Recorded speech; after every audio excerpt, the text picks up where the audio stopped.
Hey everyone, it's been a while since we don't meet. How are you doing? I hope you're doing good. Hey guys, we see you on the chat already. Flu, Vikas, hello. Hey Porcelli. Hey Karina, yes, we have a high expectation of today's session. We do. And even though you're not feeling so well, I'm still glad you're here with me today, Porcelli. Thank you. Yeah, I was hit by a maybe flu, maybe cold, or maybe COVID. I don't know. I did the test early this morning, but I think I'll be fine. You will. I'm sure you will. You will be good. So, guys, for today, we will have Edoardo Vacchi, who's our software engineer. He's done a PhD. He's working with core Drools engine, with Cogito stuff. He's all into all this stuff for a while now. He's been part of the KIELive sessions in the past. And for today, we are going to talk about something you can do on Cogito-based applications, but not only for rules, not only for processes, not only for scorecards. So, do you want to know more about it, Arle? Of course, we want to understand how the Cogito, this glue code, goes going to help us with all these different pieces and the API, the generation. I want to learn a lot about that. Yes, definitely. So let me bring Eduardo to stage. Hey, Eduardo. Hey, hello. Hi, everyone. Hello. Welcome back. Good morning, good afternoon, good evening to everyone. It's great to have you here, and I'm looking forward to learning more about this because, as you told me on the backstage, you're not only going to explain us, not only explain us, you're not only going to show us how to use it, how it works, but also go through the whole story behind how you got there, right? So Yeah, if we have Java regardless if people are developers here, interested or not, Mhm. regardless yes, if they want to hear it or not, I'm gonna doesn't tell matter. them. Especially because like you are really engaged with the Java community. So we have Java developers here, especially I think senior developers. They will be really interested on how to create APIs and the things that led you to where we got, right?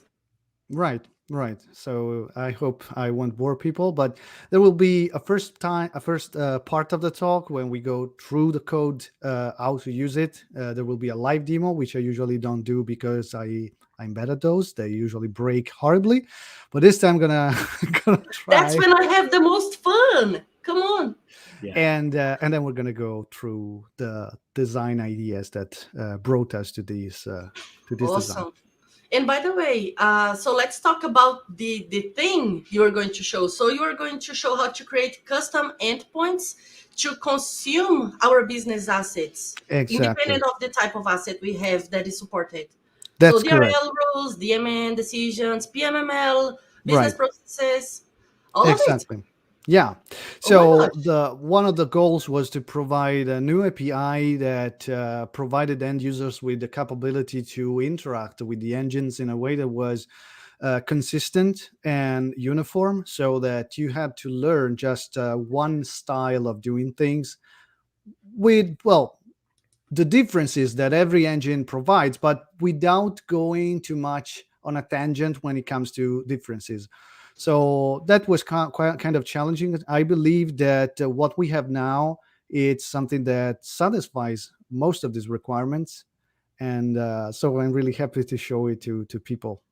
I see. And another thing, so if people, for those who are used to working with what we had for the past years, people were used to working with key bases, key session. Can they kind of associate what's coming with this type of API we used to have?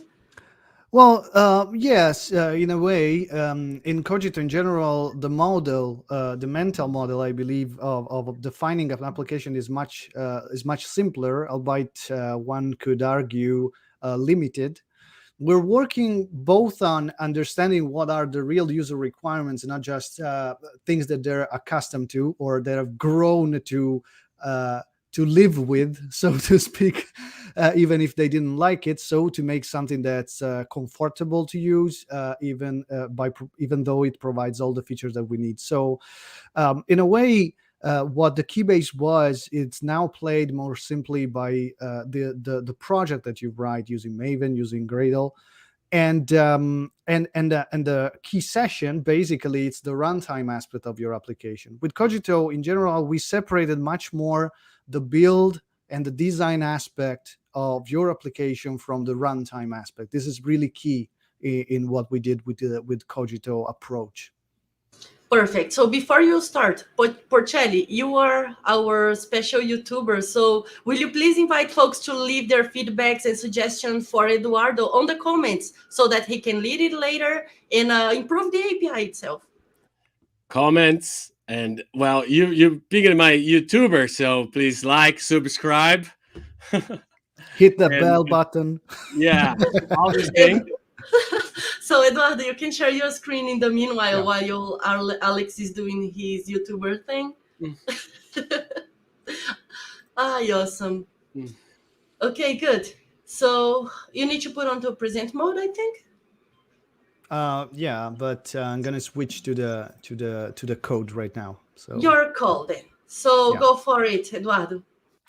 So first of all, I'm starting by showing you this blog post. I'm not going to go through it, but if you haven't seen it, this is explaining pretty much how the style of usage of these APIs will be. But today I'm going to show you actually the code in action.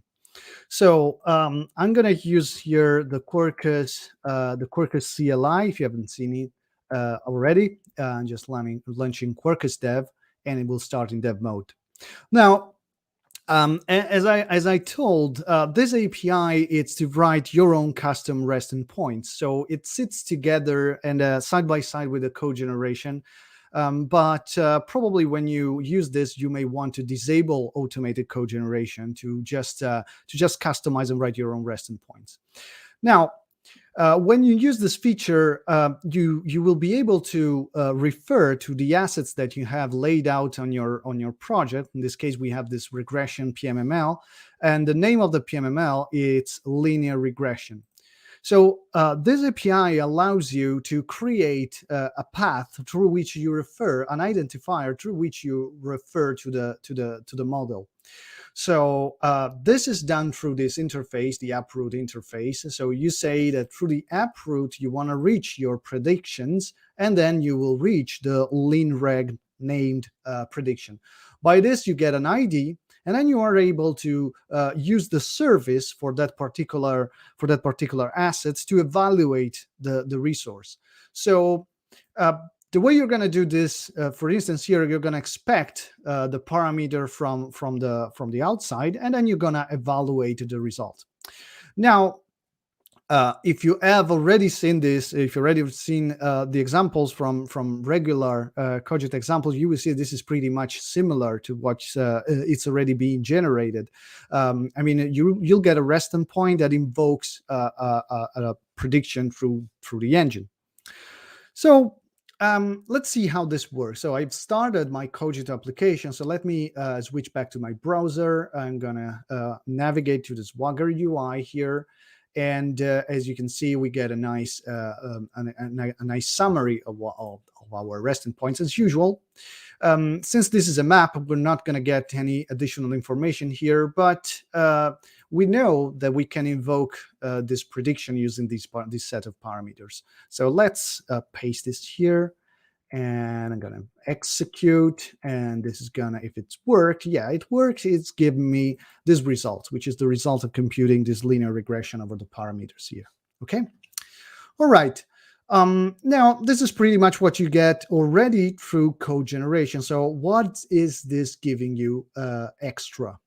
Okay, first of all, let's take a look here. So we're taking a map as a payload, as a parameter from our REST endpoint, and then we're wrapping it here and converting it into a data context, a so-called map data context. The data context concept is very central to this API. It's the way you access data and you convert data into different types. It's the way you can set values. It's the way you can get values, and you pass them and get them to and from your engines. So in this case, I'm just having, I have this map, I'm just converting it into a data context by wrapping it using my, this interface, this class, map data context. So the type here is map data context. As you can see here, this method is taking, the evaluate method is taking an ID and a data context argument. So I'm wrapping it here, passing it here, and it will return another data context. So this magically work. The system is able to marshal and unmarshal transparently. Now, the interesting thing is that you don't really need to wrap this. If you write it like this, because of the way these classes are defined, you don't really need to define an external context. So let me save this one. And you see how clean it already becomes, much cleaner already. Let me switch back to my browser, and you'll see that I can still execute the same request here and get, again, the same result. All right. Behind the scenes, our, as you can see here, Quarkus has reloaded. So this actually works. It's not just a, a magic trick that I'm pulling on you. Now, the interesting thing is that it doesn't stop here. So we know that the parameters are 3, and it's called FLD1, D2, D3. Okay. So I've started this in Java 16. Actually, it's Java 17 runtime. It shows here as 16 because the VS Code plugin that I'm using doesn't still support 17 mode, but that's pretty much the same. So the nice thing about Java 17 is that I can now define a record. So the reason I'm using a record here is that I want to define a payload class. Let's call it linear regression params. Okay, so I know that these are the parameters FLD1, 2, and 3. So it's a float FLD1, it's a float FLD2, and then there's a FLD3, which is a string. Okay. Now this is a regular Java record. Let's pull in some magic by implementing these magic classes, data context here, and default castable. These are just default classes. The data context is a basic class, while the default castable is bringing in a special method that you will learn about in a bit. So I'm using this, and now what I can do is that instead of map data context, I can just put this here. And you will see that I can switch back here and execute again, and you will get exactly the same result. Now, the interesting thing here is that, however, if I reload the page and I cancel, you'll see that the schema of the page, the schema of the resting point is being advertised now here because it's taking the data type information from our typed record. Now, I'm using a record because it's fancy, but you can use any Java class you'd like as long as you implement those interfaces. So the record, it's more convenient. You can use whatever. You can use Lombok with data classes if you'd like. You can use any other code generator to make convenient pojos, or you can just write the pojo yourself. I'm using records because it's fancy. Okay, this does not just work here. The nice thing here is that actually, I can. The interesting thing about using a typed data type is that now I can access the values point to point. I can actually refer to them as a field. With a map, I have to get the keys using strings, and I can do the same here. Actually, this is a data context, and the data context interface doesn't really have any interesting methods besides a special method to convert across different types. So what I'm going to do here is define another record, which is the linear regression result. As you saw, the result of this computation is a value that's called FLD4. Now, let me define FLD4 here, and I'm going to still implement these interfaces here. And what I'm going to do here is defining a new variable, say var. There you go. What's that? Var. There you go. And I'm going to call it result. Say here. And as you can see here, this is type data context. Now, REST doesn't really have many methods except as. Okay, So let's use this one. And it takes a type, and the type is a type of another data context. And I want to use this type data context here. Now I'm going to assign this to the variable rec. Okay. So as you can see, this is a linear regression result, and I can return it here. And what I expect to see here, it's basically what we saw in the beginning. Let me switch back here. I'm going to try it out here again. I'm going to paste the values here. I'm going to execute. And what happens here is that I'm still getting the same result. This has actually caused the application to reload, and you can see this because it has printed here the result of FLD1. So it's not. I'm not cheating. This is real code running. So another interesting thing, as we saw, is that now I can access the values from the record. Now this is going to give me an error because I'm returning a data context here, while here I'm actually returning a float. But I can just change this to float. I do not have any more data type errors. And if I run this, please take a look at this. You see that's a JSON value, right? If I run this again, you'll see that it's a naked value, just a floating point value, because there's no longer the wrapper around it. So the interesting thing is that this works basically for any kind of REST endpoints and any kind of API for any engine that we support. I wanted to show you here REST decisions. In the case of decisions, you construct the paths using decision IDs, injecting the decision service, and you get this time the name for the decision. We'll get the namespace here and the name. But you can also navigate to services. We'll get to that in a bit. You can evaluate by wrapping the map, but all the mappings that we did with records still work in this context. I'm not going to show you REST decisions. I want to show you rules because they're the API that's slightly different. And of course, I didn't mention that, but processes work as well. There you go. Exactly the same API. Still the same things, just changes the name of the services, and that's it. I want to show you another REST endpoint, and I wanted to show you rules because it's the one that changes slightly. And so, okay, this is for rules. Okay, in this case, this is a hello word that you probably already know. You push strings against it, and you get back a hello word, right? So let's see if it works. This is the content of our DRL. It just matches the strings that call the string hello, and it just added to the collection word. And then you query it and get back the context of the strings data source. Now, let's see how this works. I'm going to start it with Quarkus dev. It'll take a little bit. And in the meantime, we can take a look at this code. So again, we're constructing a path that starts from the application root, and then we're going to invoke that path, that ID, using the rule unit service here. Now, the path that we're constructing here, because in Kogito, we need a query to fire the rules, is a path from the rule unit ID. We're going to use the name of the rule unit here, and we're using this as a class because it's a typed rule unit. We're going to get the queries. We're going to take the hello query. We're going to wrap the data context. It's in a type data context. And then we're going to evaluate here. As you can see, the signature is still evaluate, ID, and context. Now, you may wonder if at some point we will support firing rules instead of just creating queries. We will, but this is an API for basically stateless invocation of rules. So you basically pass the entire payload. In this case, is a map, and you get a result by evaluating.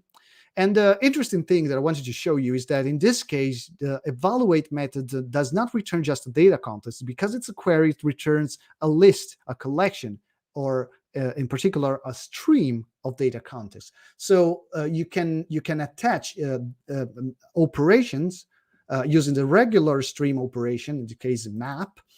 And what I'm doing here, well, I'm going to show you both. I'm going to do it like this.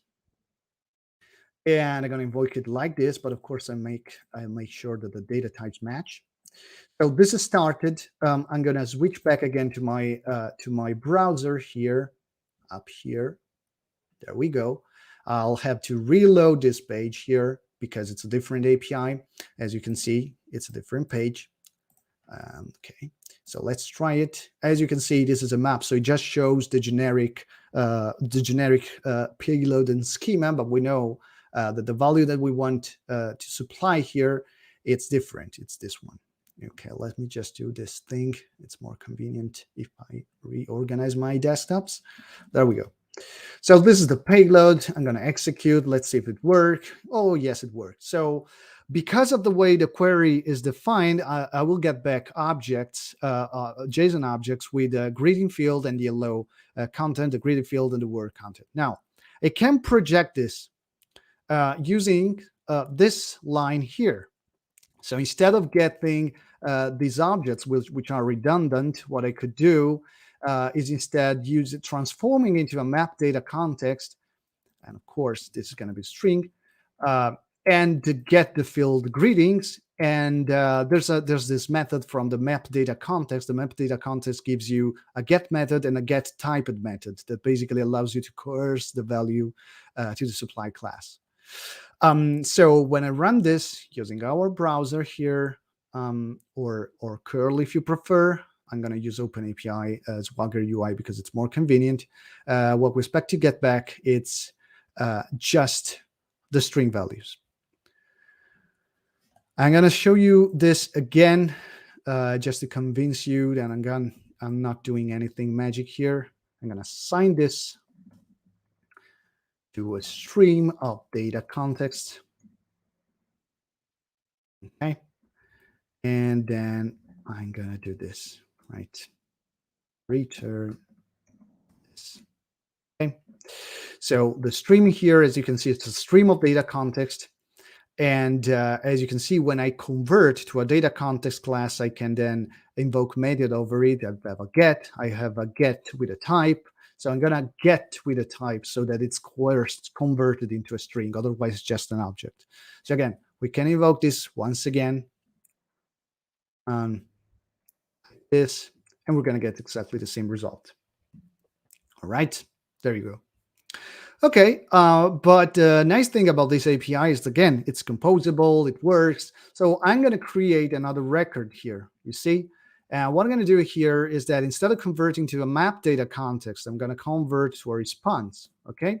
Now, the get method, it's broken because there's no get method. This is not a map data context. It's a type value. So what's the type of methods that I have? Of course, I have the method that accesses the field. So I can get the greeting here. So the result is the same because greeting accesses the value that's called greeting. And the mapping is done by name. So I'm going to get back those strings. So let's get back to that page. Let's execute again. It will reload, and what I expect is exactly the same result. And to convince you, I can do something, I don't know, fancy, like, I don't know, replace and say E with E, something like this. Let's see how this will play out. And there we go. Hello world. Okay. And as you see, this works basically for any kind of resource. So you inject a service, you inject your uproot, you navigate from your uproot to the resource. You can stop at the top level if you want to start just to invoke if that service supports that. So maybe you can invoke a rule unit without having a query. In this case, you need a query, so you will have to navigate to queries. You can invoke a process, or you could evaluate a part of a process. For instance, for DMN here, there we go. Where is that DMN? Here. For DMN, you can invoke a specific service here by just navigating to the service and getting a name for the service. Okay. So that's pretty much all that there is for the demo. So I'm going to switch to the slides now. And I hope you enjoyed the presentation so far. Let's see how we got to this design.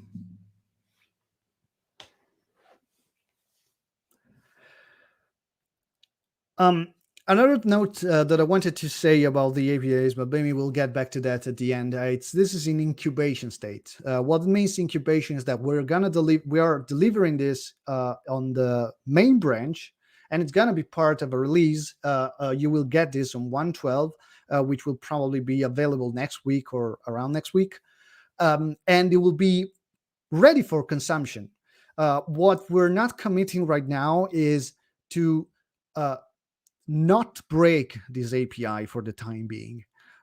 So we may still break this API to evolve it because it's not finished. But what I can tell you is that that's the shape that we expect to have. That's going to be pretty much the way it is right now. We may move some stuff around. We will definitely have to change the package name because there's incubation in the name right now. But that's pretty much what you will get.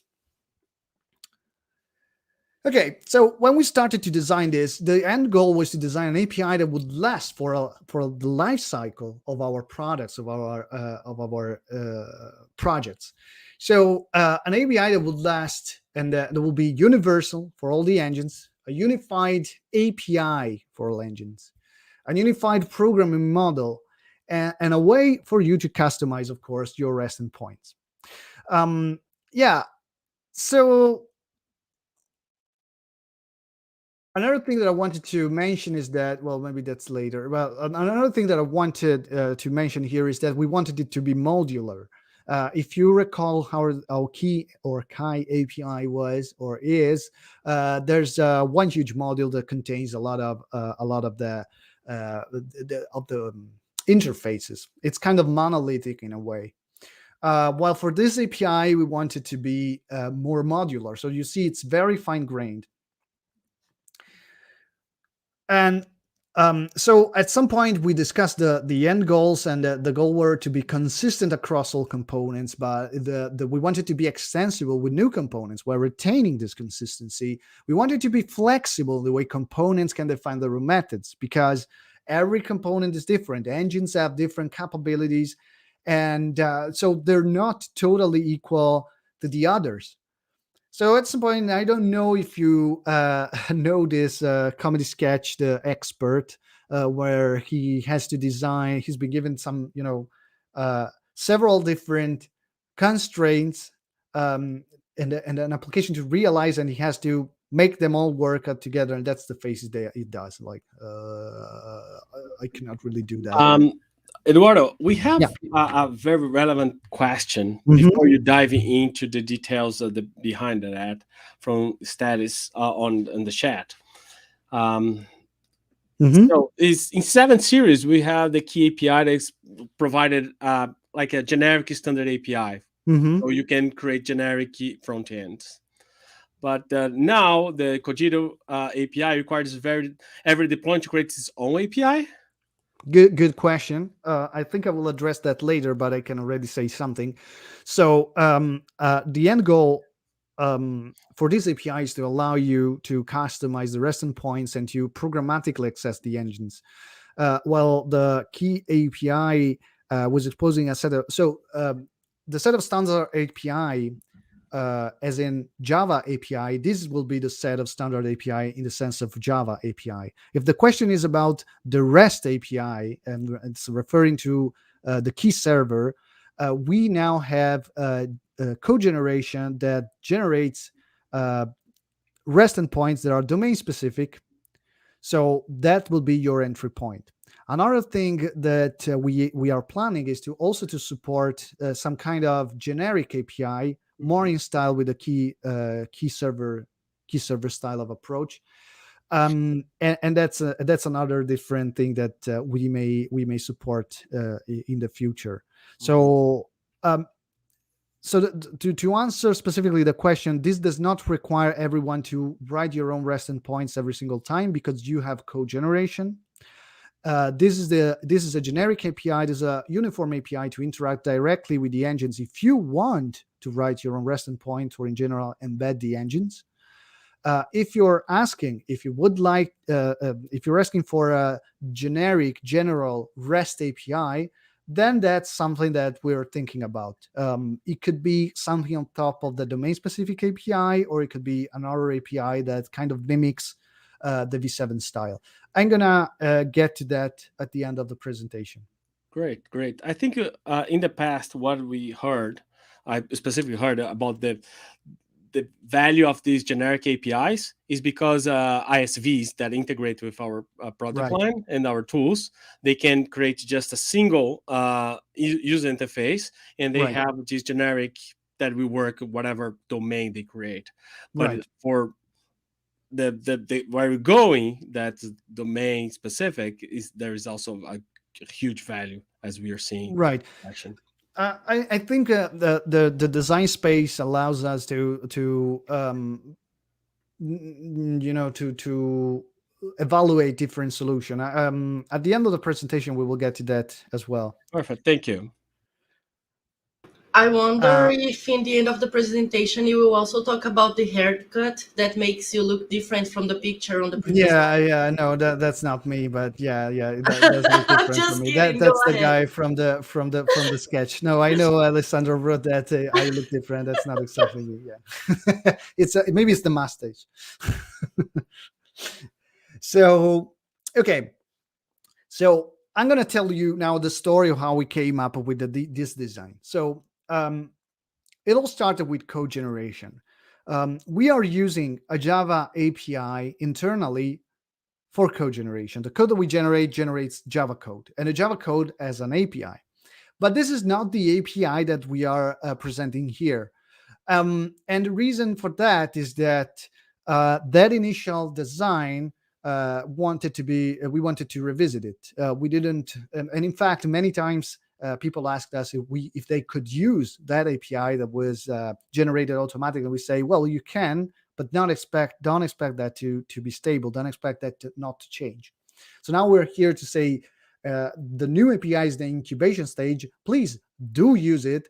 Please be advised that it may change, but not as much as the other one. The other one will disappear at some point, I would say. I wanted to quickly switch here my desktop to this. This is one of the examples in our code base. If you ever take a look at the target directory of a generated REST endpoint, you will recognize that there's some code that's being generated here, and this is the code that represents the REST endpoints and the API, the internal API that is being currently used, the one that you shouldn't use. This was the first iteration on our design. It had a very specific style. It was kind of highly typed, while the new one, it's more flexible in the usage of types because it allows to convert across different data types. Well, this one was very, very specific to and tied to some specific data types. Now, let me get back to the slides. Okay. So, and in fact, the design for the new API started by surveying all this code that it's being automatically generated, and taking a look at that and see how that code would look. So, for processes, we had a thing like this. For rule units, we had something like this. For prediction, we had something like this, which is already kind of different. You see that this here, you create an instance, then you start, then you fire, or here you evaluate, which is the similar thing for decisions and still evaluate. So there is a pattern. So you start from the application, then you get the specific type, then you get that specific model, and then you do something on that model. So there is a pattern that is emerging, but we wanted to unify it and use the same naming convention, in general, the same usage pattern, the same method names, something like that. So the first observation is that the Fluent API kind of denotes a path. So in the demo, you may have noticed that I put in the comments this is a path, and sometimes I said ID, sometimes I said path, and there's a reason for that, and we will learn that about that. So first part is that you get the root, or at least the subroot, the root its application, and that plays kind of the role of the key base. So to answer Karina's questions. So you navigate from the root, you get a process, and then you get a process ID. Then if you want to get, for instance, to an instance, you get the instances, and then you get that instance ID. And if you take a look at this in some way, this is not necessarily expressing an action. Every line here, it's not necessarily expressing an action on something. It is really constructing a path. So if you think about it, you don't really need to retrieve an instance, a real instance of the object to construct this path. You can just create a path and then evaluate the path after you have created it. And that's the other observation. The verbs, the commands, are always at the end of the chain in the code that we saw previously. You see? Always at the end. So what this means is that first you can create the path, and then you can invoke the action over the path. And this means also that we don't need to evaluate the intermediate steps to create the path, because the thing that will actually trigger the real evaluation will be at the end. So it's even if this process ID does not exist, it's important that we get feedback when we abort, not necessarily when we get it. Okay. And this is very important. And although it might seem kind of counterintuitive and inconvenient at first, I will show you why it is specific. It is very useful and important. This part of the second observation is that verbs do come after at the end, but we do not have to write them at the end necessarily. We could rewrite it like this and put it at the beginning. Now, you may think now that this is pretty much very similar to the Key 7 style API, and indeed it is. And we're going to get to that in a bit. But it's not entirely equivalent. Instead of having identifiers, we are creating paths. And again, the interesting thing about these paths is that they're lazily evaluated and they contain the complete information about that thing that you're reaching. This path contains information about the thing, it's a process, that the thing has a process ID, and you want to get a process instance that belongs to that specific process ID. So the proposal was to use a path for unified local resource identification and to separately define verbs as services. And that's the basic idea. So the Fluent API only deals now with path construction. Do not evaluate these APIs do not evaluate or perform action. The English here is terrible. I'm realizing this now. Well, too late. Anyway, the server gets the path, validates and evaluates the verb. So the verb is evaluated altogether once it has been created, not every single time you create it, not for the construction. You first create, then evaluate. So let's get into services. This is particularly interesting. A service implements the verbs or the commands for the engine. This can be thought of as the equivalent of V7's runtimes engines. So this may be, for instance, this is just an example, the set of the set of commands you might expect for a process. So start, abort, update, and the idea is that you inject the evaluation service and the context, which in the real code it's called data context. The names here are not perfectly aligned because this comes from design documents. The data context is the thing that actually gets evaluated.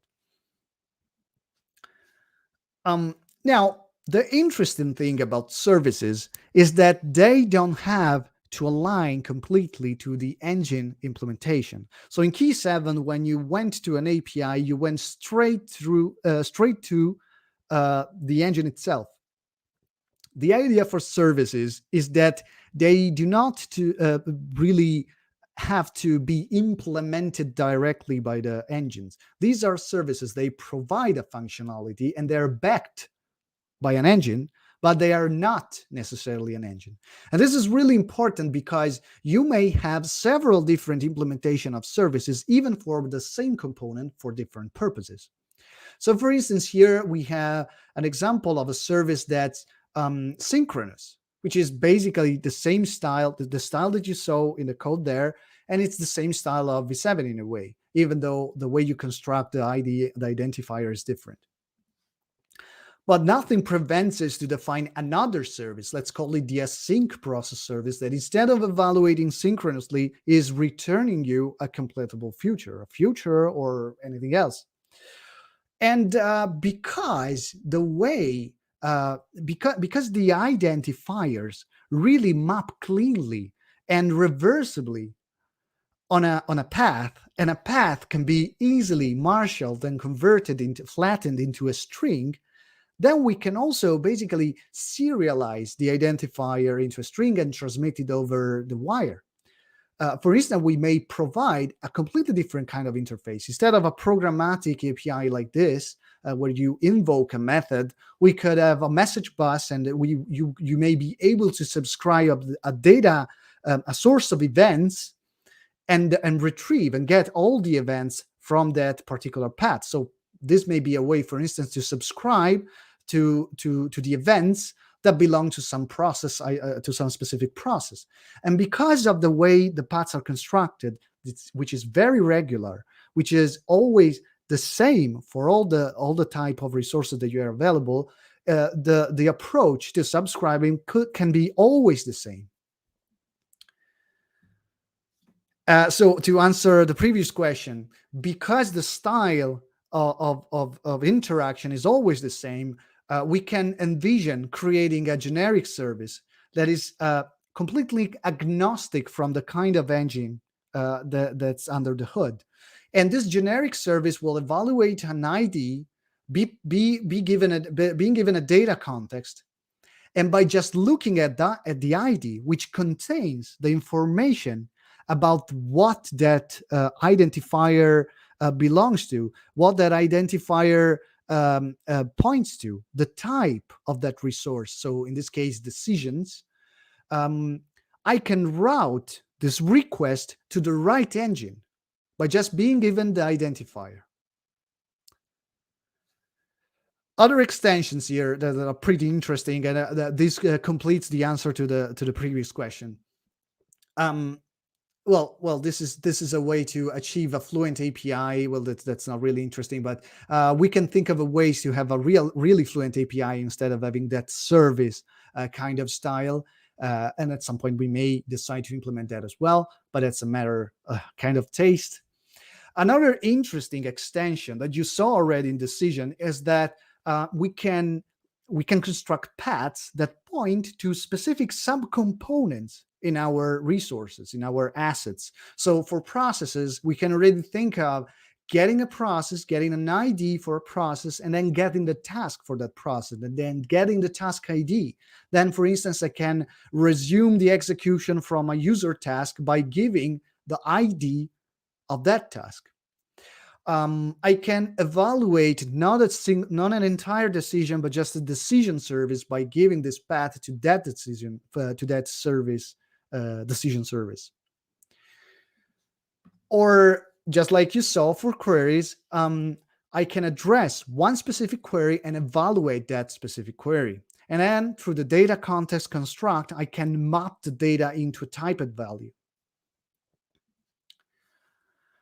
I can use the paths to bind. And these are still things that are not implemented, but this is the things that could be done through this interface, through this design.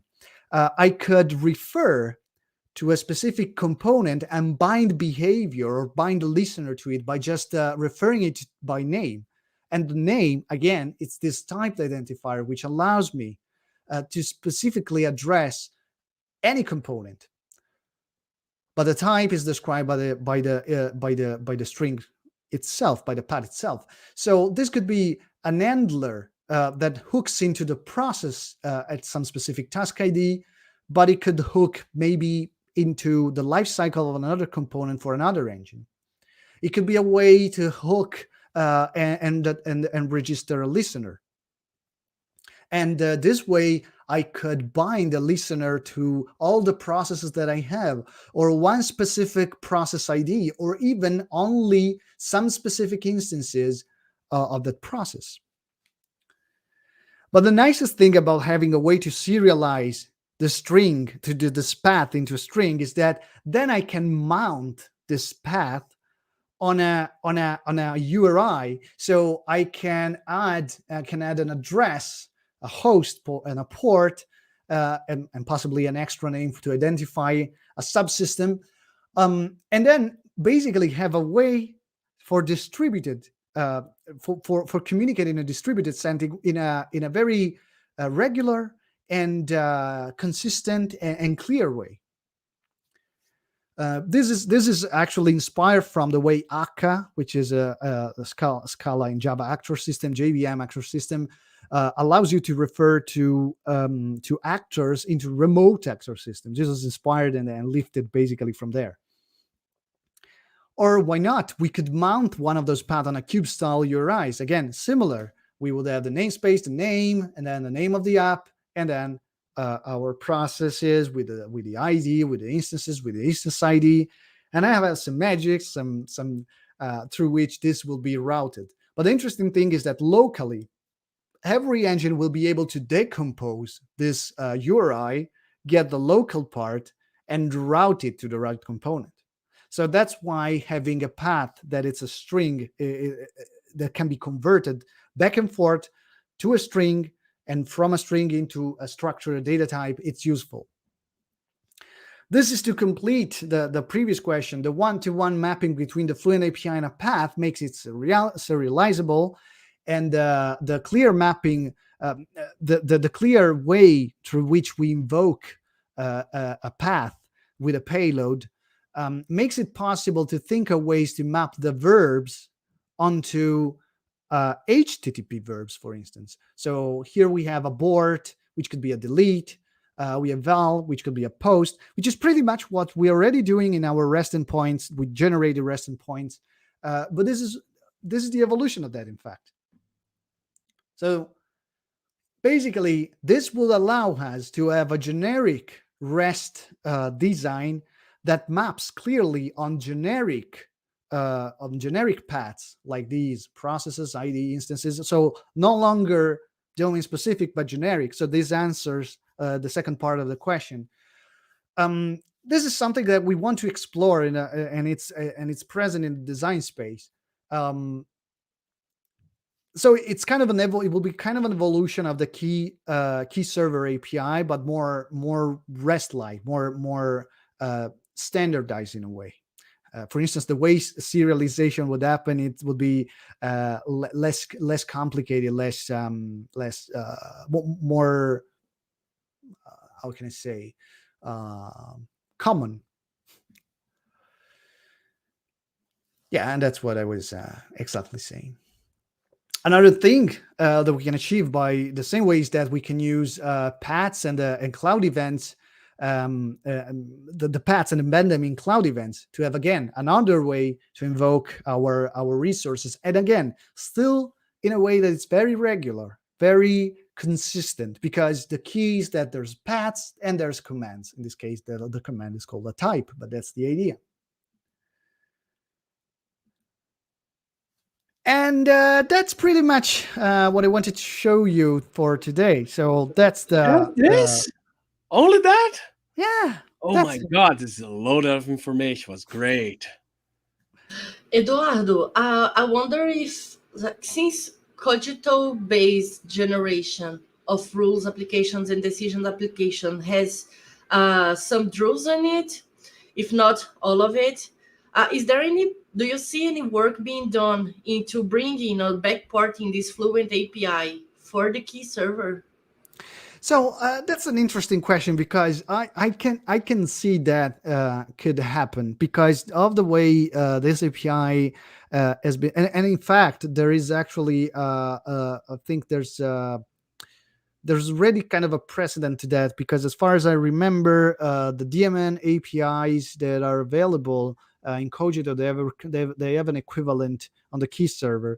So once the design of the API is fleshed out, once the design is clean, and because for this new API, we've been trying. Oh, and I want to give a shout out to Thiago Delfin, which is not giving the presentation today, but we've been working on this together, and especially on the process side. And we have been going back and forth, and Thiago has really pushed a lot to make sure that this could work in a distributed setting and making it more modern, working with serialization and all that.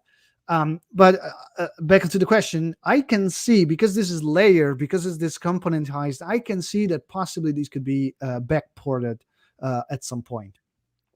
I think that the question was also about backporting the Fluent API, but I don't know if they're saying Fluent API that I'm thinking about. Maybe the process API they're thinking here, which is a different API. Yeah, I think so. But okay, yeah, I think that is great to know. Also because we have limited resources. Let's put it like that. Right. So it's important to prioritize tasks that are relevant for users mostly. So if Right. this is something that you would be useful for you on D7, for example, just let us know. Let Right. us know, right? Right. Definitely. So another thing, oh yeah. So regarding Garima question, Garima in Portuguese. So she or he asks, what is the timeline for the upcoming enterprise versions of Cogito? So Right. I'd like to share just a little bit about it. So Cogito capabilities are out there for a couple of years now, and it's being productized in phases. So you can already find productized GA versions of Cogito capabilities within Red Hat Process Automation Manager and Decision Manager. Okay, so for example, for the rules engine, the decision engine, the PMML engine, also stateless execution for processes, all of that will be already in 7.12. Stateless execution is coming on 7.12. All the rest was already in there in 7.11. If you look at the tooling perspective, VS Code extension is already supported, and we are working to bring more and more and more Cogito capabilities to the enterprise world. So if that's something that interests you, just let me know, reach out to me, or just drop something on the comments with a way to reach out for us to reach out to you. So yeah, I'll be more than happy to get into details about it. Okay, awesome. Eduardo, I really like your presentation. I'll make sure that I will upload your slide deck to the speaker deck that we Right. have for the Q community. And as usual, you are more than welcome to join us whenever you have cool features to present like today's. But the expert on the slides should be you. You try to remember. I didn't quite get to the beginning. All right. Yeah. I can make also the puzzle expression.